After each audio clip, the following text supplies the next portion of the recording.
જો અમે સનેડો બહાર કાઢી લીધો અને હવે અમે કરવી છીએ તૈયારી વાડિયા જવા માટેની, તો જઈએ.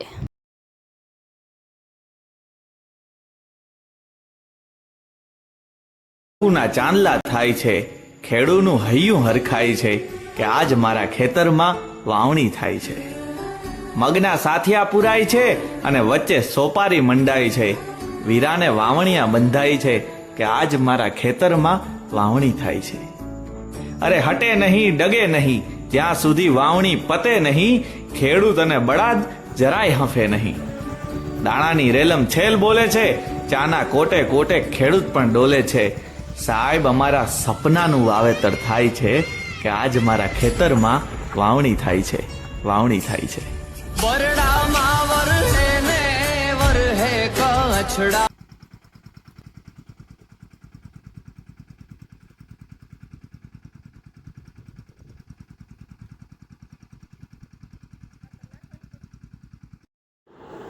આજે વાડીમાં એક નવી શરૂઆતનો દિવસ છે. ચાંદલા અને સાથિયા કરી ધરતી માતાના આશીર્વાદ લીધા. ખેડૂતો માટે વાવણી માત્ર ખેતીનું કામ નથી, પણ આવનારા દિવસોના સપનાઓ વાવવાનો સમય છે. દરેક દાણાની સાથે એક આશા જોડાયેલી હોય છે.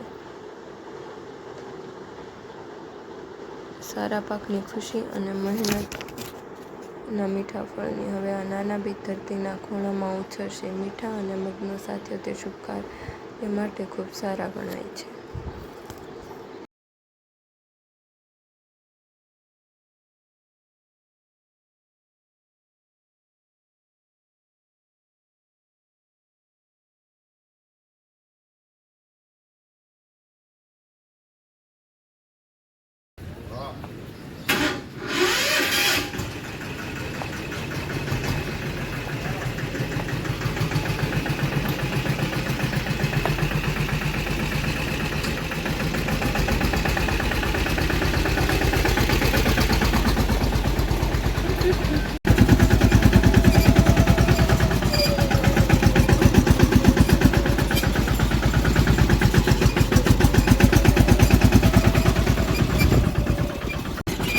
વાડીએ પહોંચી ગયા અને જો આ છે અમારી વાડી.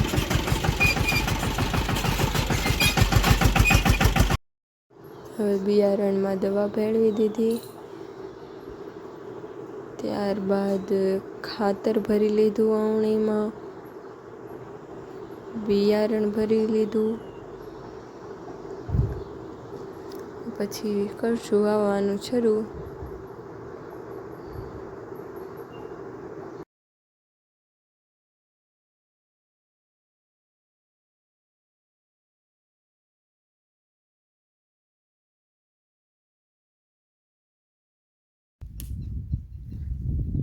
જો આપણે વાવવાનું શરૂ કરી દીધું છે.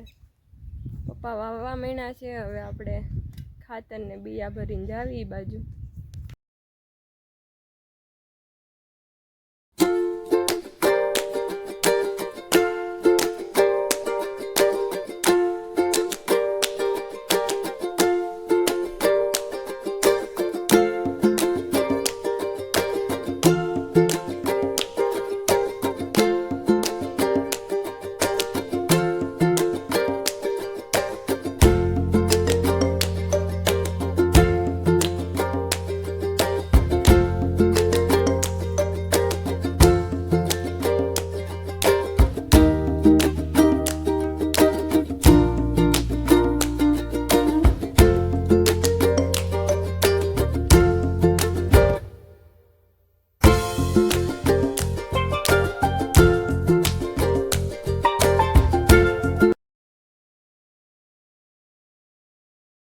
અહીંયા વવાઈ ગયું છે આ પડામાં અને હવે ફુવારા ગોઠવવાના છે.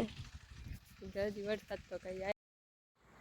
જો ફુવારા ગોઠવાઈ ગયા છે અને બસ જો હવે મોટર શરૂ કરવાની તૈયારી છે, કેમ કે પાણી વગરની ખેતી તો અધૂરી ગણાય છે. હજુ તો વરસાદ નથી આવ્યો એટલે આપણે ફુવારા ગોઠવ્યા છે અને તેનાથી જ પાણી પાવાનું છે. ખેડૂતો માટે આ ક્ષણ ખૂબ ખાસ હોય છે. પાણી દરેક કેરા સુધી પહોંચશે અને દરેક છોડને પોષણ મળશે. આપણને લાગે છે આ નાનકડું કામ, પણ તેની પાછળ ખેડૂતોની ઘણી મહેનત અને ઘણું આયોજન છુપાયેલું હોય છે.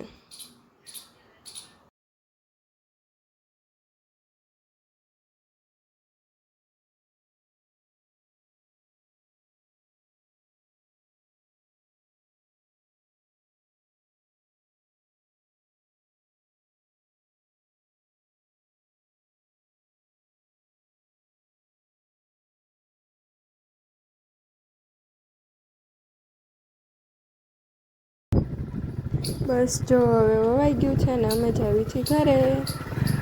આવજો, બાય બાય. વિડીયો ગમ્યો હોય તો લાઈક શેર સબસ્ક્રાઈબ કરતા જાજો.